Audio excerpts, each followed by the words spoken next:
सादर प्रणाम। भाइयों बहनों, एक बार गायत्री मंत्र।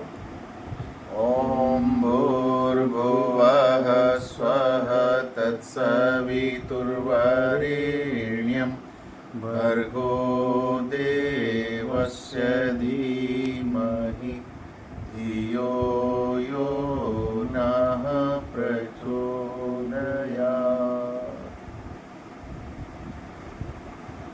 सभी भाइयों को, बहनों को और गायत्री परिवार के हमारे इस क्षेत्र के रहने वाले सभी भाइयों को बहुत बहुत प्रणाम और बहुत शुभकामनाएं। आगामी 20 तारीख को एक बहुत सुंदर अवसर हमें प्राप्त हो रहा है। सामूहिक रूप से हम माता जी का जो जन्म शताब्दी वर्ष है, इस उपलक्ष्य में 12 घंटे का जाप का कार्यक्रम सभी शक्तिपीठों पे, सभी प्रज्ञापीठों पे, महिला मंडल, प्रज्ञा मंडल, युवा मंडल, युवा दल और जो नवयुग दल है उनमें भी किया जाएगा, जिसमें प्रत्येक आयु वर्ग के छोटे बच्चे जो जाप कर सकते हैं, वे माताएं बहनें जो जाप कर सकती हैं, बुजुर्ग भाई बहन माताएं जो जाप कर सकते हैं, सभी इसमें अपना जप का एक समय दान जरूर करें। जप का जो दान होगा, जो जप हम करते हैं सामूहिक रूप से, सामूहिक जप, इसका बहुत बड़ा महत्व बताया गया है और ये हमारी सबसे बड़ी श्रद्धांजलि होगी माता जी के जन्म शताब्दी वर्ष पे। 20 तारीख को याद रखना है। समय क्या होगा? सुबह 5 बजे से लेकर के शाम को सायंकाल 5:30 बजे तक। कुल 12 घंटे का है। आधे घंटे अतिरिक्त रखा गया है ताकि हम अगर कोई भूल चूक हमारे जाप में रह जाए तो उसे हम उसमें पूरा कर सकें। वैसे कोई भूल चूक होती नहीं।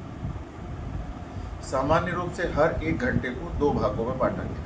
इस प्रकार से 12 घंटे में 24 भाग बनते हैं और गायत्री की 24 शक्ति धाराएं। 24 शक्ति धाराओं में से प्रत्येक एक शक्ति धारा के नाम आधे घंटे का टाइम स्लॉट है, जिसको आप अपनी सुविधा के हिसाब से, कोई कहीं काम करता होगा, कोई घर में काम करने वाली गृहिणी है, कोई भाई है जो दफ्तर जाते हैं, कोई अपना स्वरोजगार है, किसी की दुकान है, कोई बिजनेस में जाते हैं, तो आप अपने हिसाब से उसका समय ले सकते हैं। किसी को दोपहर का समय सूट करता है, किसी को शाम का समय सूट करता है, किसी को सुबह का समय सूट करता है।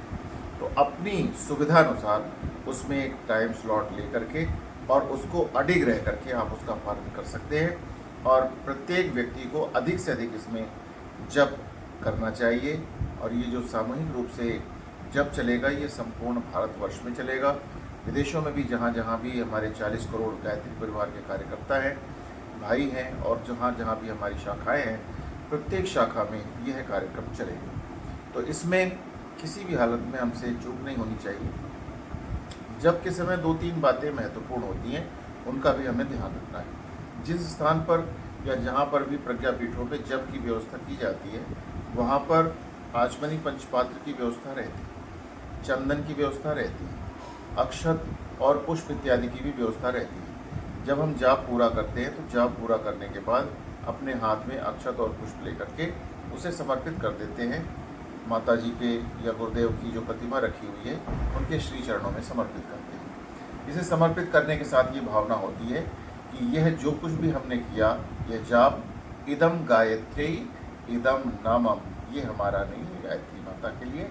और ये जो हमारी माता जी हैं, जो साक्षात वेद माता का प्रतिरूप है, ऐसी अपनी गुरु माता, अपनी माता भगवती देवी शर्मा, जिनका जन्म शताब्दी वर्ष है, उनके लिए, उनके निमित्त हम इसे समर्पित करते हैं। और समर्पित करने के बाद इसे समष्टि में हर तरफ सभी के मानव मात्र के कल्याण के लिए लगा देते हैं। ये बनी हुई ऊर्जा बहुत बड़ा रूप धारण करेगी जब यह कोटि कोटि जनमानस के द्वारा होने वाले जाप का जब सम्मिलित संगठित रूप से यह ऊर्जा निकलेगी, तो गायत्री महामंत्र की ऊर्जा जितने भी गायत्री परिजन हैं, इन सभी के कल्याण के लिए, इनके जीवन के लिए, स्वास्थ्य के लिए, आयुष्य के लिए, आरोग्य के लिए और साथ में इनके परिवारजनों के अच्छे सुसंस्कारों के लिए काम आएगी। तो इसको आप इस समय को ध्यान रखें, दिनांक को ध्यान रखें। इतनी सूचना देनी है। बहुत बहुत धन्यवाद। नमो नमः।